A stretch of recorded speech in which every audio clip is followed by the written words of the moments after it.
Hello नमस्कार यहाँहरुलाई म स्वागत गर्दछु मेरो YouTube च्यानलमा मेरो भ्लगमा। अनि मेरो नाम चाहिँ बाराकुमार राई हो अनि घर चाहिँ सङ्खुवासभा जिल्ला चुचुला गाउँपालिका 3 अनि दिदिङमा पर्दछ। अनि मैले चाहिँ फर्स्ट भ्लग बनाउन गइरहेको छु र यो भ्लग बनाउनलाई चाहिँ भिडियो खिच्नलाई चाहिँ मलाई चाहिँ धेरै गाह्रो परेको छ। म चाहिँ यो ठाउँमा आएर अनि मैले चाहिँ भिडियो सुट गरिरहेको छु। मलाई चाहिँ एकदमै अनि भ्लग बनाउन चाहिँ भिडियो खिच्न चाहिँ अनि इच्छा चाहिँ भएको, तर विभिन्न परिस्थितिहरूले गर्दाखेरि अनि भिडियो खिच्न चाहिँ एकदमै गाह्रो भएको है। अनि YouTube च्यानल पनि खोलेको महिना दिन भइसक्यो, तर पनि एउटा भ्लग पनि अनि बनाउन सकेको थिइनँ, भिडियो पनि यसरी लामो भिडियो खिच्न सकेको थिइनँ र धेरै जमर्को गरेँ तर सकिनँ। कसरी बनाउने के गर्ने भनेर धेरै सोचिरहेँ है। अनि राम्रो मोबाइल छैन, अनि कुन ठाउँबाट सुरु गर्ने, घरबाट सुरु गर्ने कि बाहिरबाट सुरु गर्ने, यी विभिन्न कुराहरूले चाहिँ है मनमा चाहिँ एकदमै मन चाहिँ खिलिरह्यो। तर पनि आजको दिन चाहिँ मैले एकदमै जमर्को गरेको छु, एकदमै आँट गरेको छु। अनि मैले चाहिँ यो ठाउँमा यो चिलडाँडा भन्ने ठाउँमा आएर चाहिँ मैले आजको भिडियो चाहिँ सुरु गर्न गइरहेको छु। तपाईहरुलाई मेरो YouTube च्यानलमा म स्वागत गर्न चाहन्छु। मेरो भ्लगमा तपाईहरुले हेर्दै गर्नुहोला। म यस ठाउँबाट अनि विभिन्न हाम्रो यो दिदिङमा भएको यो 3 नम्बरमा भएको विभिन्न ठाउँहरु चाहिँ म देखाउने प्रयास गर्नेछु तपाईहरुलाई। तपाईहरुले हेर्दै गर्नुहोला अनि यो भिडियो हेरेर तपाईहरुले साथ दिनुहोला मलाई। म तपाईहरुलाई देखाउने छु यहाँको मनोरम दृश्यहरु अनि तपाईहरुले हेर्नु होला है। यो चिलडाँडाबाट उद्धो हेर्यो भने चाहिँ है यहाँ गैरी गाउँ देखिन्छ। अनि यहाँ चाहिँ अरुण नदी पनि यो चाहिँ हो। 900 मेगावाट यहाँ चाहिँ प्रोजेक्ट सुरु भइरहेको छ अनि यहाँ सम्पन्न हुन लागिरहेको छ। 900 मेगावाटको नेपालकै ठुलो जलविद्युत पनि यहाँनिर पर्दछ है। अनि पावर हाउस चाहिँ यही मुनि पर्दछ। अनि यो मुनितिर चाहिँ अनि गैरी गाउँ हो, गैरी गाउँ एरिया हो। र यो तलको सबैभन्दा पुच्छरको घर चाहिँ मेरो पर्दछ। यो गैरी गाउँ टोल चाहिँ एकदमै यसरी रुख बिरुवाले ढाकेको छ र तर पनि यहाँ चाहिँ घरहरू छ, प्रशस्तै घरहरू छ। यो हुँदा चाहिँ गैरी गाउँ एरिया अनि पारी चाहिँ इन्चुङ याफु डाँडाहरू पर्छ। अनि यता चाहिँ याफु पर्छ, यो सिलिचङ गाउँपालिका पर्छ। यो चाहिँ मुक्ली गाउँ अनि यता चाहिँ सातघरी गाउँ हो, सातघरी गाउँ हो। अनि यो मासतिर चाहिँ बास्तला पर्छ। यो चाहिँ हाम्रो स्कुल हो, यो गाउँको स्कुल।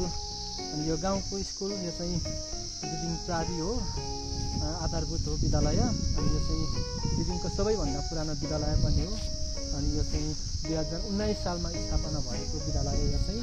अनि यो विद्यालयको यस्तो छ, यहाँ चाहिँ विद्यालय चाहिँ यस्तो छ, वरिपरि जङ्गल छ अनि रुखहरू छ। अनि यो चाहिँ एकदमै पुरानो विद्यालय हो हाम्रो दिदिङको। अनि यो विद्यालय चाहिँ अहिले खर्सु आदिसँग अनि मच गर्ने कुराहरू भइरहेको छ। अनि त्यो भवन चाहिँ पर अनि बरडाँडा भन्ने ठाउँमा बनाएको छ। म त्यस ठाउँमा पनि तपाईलाई देखाउने छु। अनि म चाहिँ सुरुमा यही विद्यालयमा पढ्न सुरु गरेको, यही विद्यालयबाट चाहिँ मैले चाहिँ पढेको सुरुमा। र यहाँ चाहिँ वरिपरि रुखहरू छ, रमणीय ठाउँ छ। अनि यो ठाउँको नाम चाहिँ चिलडाँडा हो है।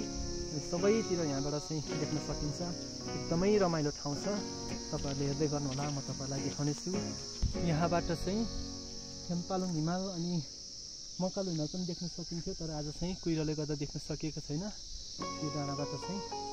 अनि यो उताको डाँडा गाउँ चाहिँ अनि छुम्बक्ते गाउँ पनि भन्छ यो गाउँलाई चाहिँ, यो सातघरे गाउँ पनि भन्छ। यता मुक्ली गाउँ परियो। अनि यहाँ चाहिँ पसल पनि छ। हाम्रो गाउँले दाजुको यहाँ पसल छ। तपाईहरु यता आउन सक्नुभयो भने यहाँ चाहिँ नास्ताहरू पाइन्छ। यस्तो छ यो चिलडाँडाको वरिपरि। तपाईहरुले कहाँबाट हेर्दै हुनुहुन्छ मेरो भिडियोलाई अन्तिमसम्म हेरेर साथ सपोर्ट गरिदिनु होला। अनि मैले अघि पनि भने तपाईहरुलाई यो चाहिँ मेरो फर्स्ट भ्लगको रूपमा हुनेछ। मैले चाहिँ कोसिस गरिरहेको छु बनाउनको निम्ति। अनि तपाईहरुको अनि साँच्चै नै तपाईहरुले हेरिदिनु भएको हुनाले मलाई चाहिँ उत्साह मिल्नेछ। अनि मलाई चाहिँ फेरि थप भिडियोहरू बनाउन चाहिँ मलाई जोस जागर चल्नेछ। यहाँ चाहिँ हाम्रो गाउँले दाजुको पसल हो। यहाँ चाहिँ सबै कुरा खान यताउता पाइन्छ। तपाईहरुले पनि यो ठाउँमा आएर चिया नास्ताहरू गर्न सक्नुहुनेछ। चिसो तातो सबै कुरा यहाँ चाहिँ पाउँछ। हाम्रो गाउँले दाजुको पसल तपाईँहरूले हेर्दै गर्नुहोला। म धेरै कुराहरू देखाउने छु। मेरो गाउँ वरपरबाट देखिने अनि दृश्यहरू अनि गाउँघरहरू म देखाउन गइरहेको छु आज मेरो यो पहिलो अनि भिडियोमा।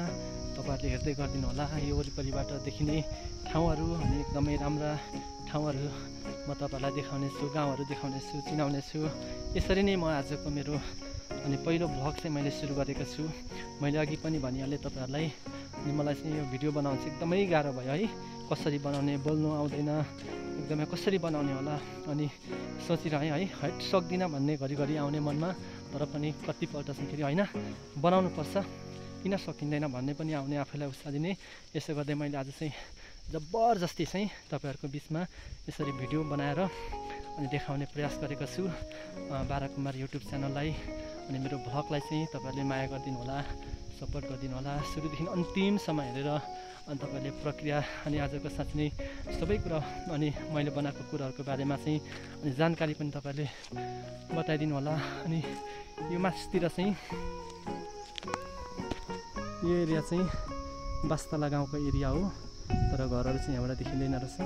म तपाईँहरूलाई परबाट देखाउने छु। सातघरे गाउँमा आइरहेको छु, आइपुगेँ। यहाँ चाहिँ यस्तो खालको मैले एकजना मित्रलाई भेटेको छु। अनि यो चाहिँ सातघरे गाउँ हो। अनि यहाँ चाहिँ एकदमै बसेको ठाउँ छ, राम्रो छ ठाउँ। अनि सातघरे तर पनि यहाँनिर सबै कुरो चाहिँ देखाउन सकिँदैन, किनभने गहिरो ठाउँमा छु म तपाईँहरूलाई परबाट खिचेर देखाउने प्रयास गर्छु कतिको देखिन्छ। तर यो गाउँ चाहिँ एकदमै राम्रो छ है। यो ठाउँ चाहिँ एकदमै बसेको छ, राम्रो छ। अनि म तपाईँहरूलाई पर डाँडाबाट गएर पनि देखाउने प्रयास गर्नेछु, हेर्दै गर्नु होला। ठाउँबाट चाहिँ र बास्तलाको एरियाहरू पनि धेरै थोरै देख्न सकिन्छ उल्लो साइडको। अनि यो गाउँहरू देख्न सकिन्छ, यस्तो छ यता। यो ठाउँ चाहिँ सातघरे भन्छ यो एरिया चाहिँ। अनि उता चाहिँ बास्तलाहरू देख्न सकिन्छ। बास्तलाको केही गाउँहरू केही घरहरू मात्रै छ, उतापट्टि छ धेरै घरहरू चाहिँ। यसरी नै यो ठाउँमा आइपुगेँ। त्यस्तै हाम्रो पुस्नेको घर, हाम्रो रामकुमार पुस्ने कता हुनुहुन्छ होला। त्यस्तै हजुर नमस्कार। ए म त यसो भिडियो बनाउँदै हिँडेको नि पुस्नै। सन्चै हुनुहुन्छ? ए हुन्छ त पुस्नै है। हस् त म चाहिँ यहाँनिर आइपुगेँ, हाम्रो पुस्नैको घर नजिकै। तपाईँहरूले कतिजनाले चिन्नु सक्नुहुन्छ उहाँलाई। यस्तो रमणीय ठाउँ छ यता चाहिँ। पहिला भिडियो सुरु गरेको ठाउँमा देखाएको थिएँ नि स्कुल, त्यसको चाहिँ यता सार्नु आँटेको छ भनेको थिएँ, मच गर्न आँटेको। त्यही ठाउँमा आइपुगेँ। वाउ, यहाँबाट कति राम्रो वरिपरिको दृश्यहरू देखिरहेको छ। म तपाईँहरूलाई पनि देखाउनेछु, हेर्दै गर्नु होला है त। यहाँनिर चाहिँ यसरी भवन बनाइएको छ। यहाँबाट देखिने वरिपरिको दृश्यहरू म तपाईँलाई क्यामेरामा कैद गरेर भिडियोमा कैद गरेर देखाउनेछु। चाहिँ भवन हो। त्यो परको स्कुललाई चाहिँ यहाँ सार्न लागिरहेको छ, सार्न लागेको छ। अनि यो पारिपट्टि चाहिँ मकालु गाउँपालिका पर्छ। यो साइड चाहिँ पुरै मकालु गाउँपालिका हो। डाँडा पनि त्यो पर पुरानो स्कुल भएको जस्तै रमणीय ठाउँ छ। यो ठाउँबाट पनि धेरै ठाउँहरू देख्न सकिन्छ। यहाँ चाहिँ यस्तो मजाको भवन बनाएको रहेछ। म चाहिँ पहिलोचोटि यो भवन बनाइसकेको, पछाडि चाहिँ म पहिलोचोटि आइपुग्दैछु। यो साइडबाट हेर्दा चाहिँ यस्तो देखिने रहेछ है। यो भवन चाहिँ एकदमै राम्रो छ। म तपाईँहरूलाई एकछिनमा बताउँदै जानेछु यो भवनको बारेमा। म चाहिँ भवनतिर अगाडि बढ्दैछु, तपाईँहरूलाई यो भवनको बारेमा म देखाउनेछु अनि बताउनेछु। यो कसरी चाहिँ बनियो अनि कसले चाहिँ बनाइदियो अथवा कसले चाहिँ बनायो, कसरी बन्यो भन्ने विषयमा पनि म तपाईँहरूलाई यहाँ देखाउनेछु।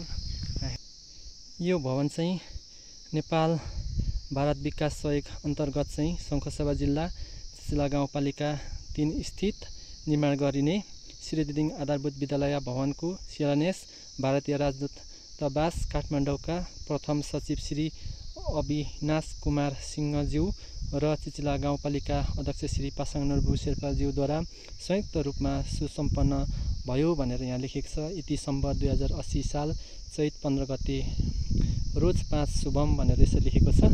यो चाहिँ नेपाल सरकार र अनि भारतीय सरकारद्वारा चाहिँ यो चाहिँ संयुक्त रूपमा बनिएको भनेर यहाँ देखियो है। धेरै राम्रो रहेछ है यो भवन चाहिँ। यस्तो छ हाम्रो गाउँमा यतिको राम्रो भवन बनेको छ यो ठाउँमा।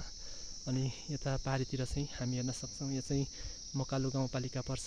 पहिलोचोटि गाउँमै भए तापनि आफ्नो काम आफ्नो विभिन्न परिस्थितिहरूले गर्दाखेरि आउन सकेको थिइनँ, तर धेरै राम्रो भवन बनेको रहेछ। यो चाहिँ एकदमै खुसी लाग्यो हाम्रो गाउँमाथिको भवन बनेकोमा। अनि यो हामी पिछडिएको गाउँ अनि पिछडिएको बस्तीमा यतिको राम्रो भवन बन्नु चाहिँ हाम्रो निम्ति चाहिँ एकदमै खुसीको कुरा हो है। यो भवन चाहिँ एकदमै राम्रो लाग्यो अनि राम्रो रहेछ एकदमै। अनि फुलहरू पनि यसरी रोपिँदै रहेछ। अनि सायद पर दिदीको प्रावि र आधारभूत र यता खसु आधारभूत मच गऱ्यो भने चाहिँ एकदमै राम्रो हुने रहेछ है। तर एकान्त ठाउँमा छ, सुनसान वातावरण छ। यहाँनिर विद्यार्थीहरूलाई पढ्नमा पनि कुनै को हल्ला आवाजहरू नआउने ठाउँ रहेछ। एकदमै शान्त वातावरण रहेछ है, एकदमै रमणीय ठाउँ। अनि यो चाहिँ टोइलेट रहेछ है, यस्तो राम्रो बनाएको रहेछ यो पनि।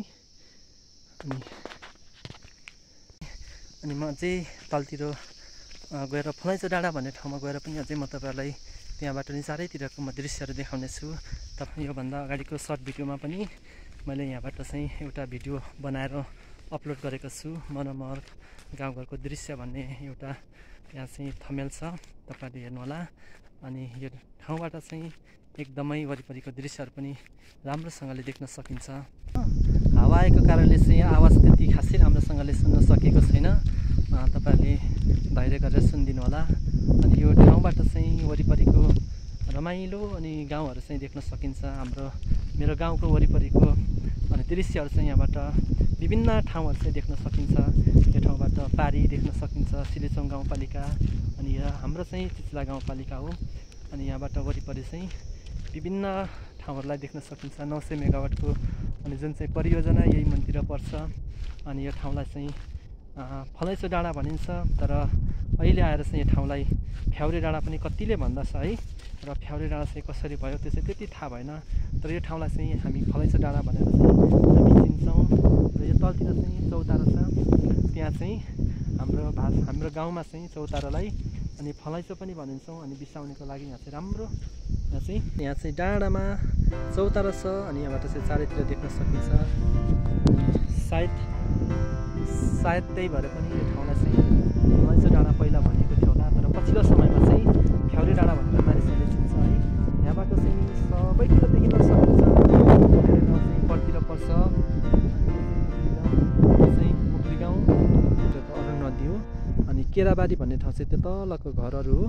अनि यहाँको पावर हाउस चाहिँ यो मुनतिर पर्छ धेरै। अनि हावा चलेको कारणले अनि राम्रो अनि आवाजहरू सुनिरहेको छैन, अनि तपाईँहरूले माइन्ड नगर्नु होला। यस्तो छ यहाँ चाहिँ।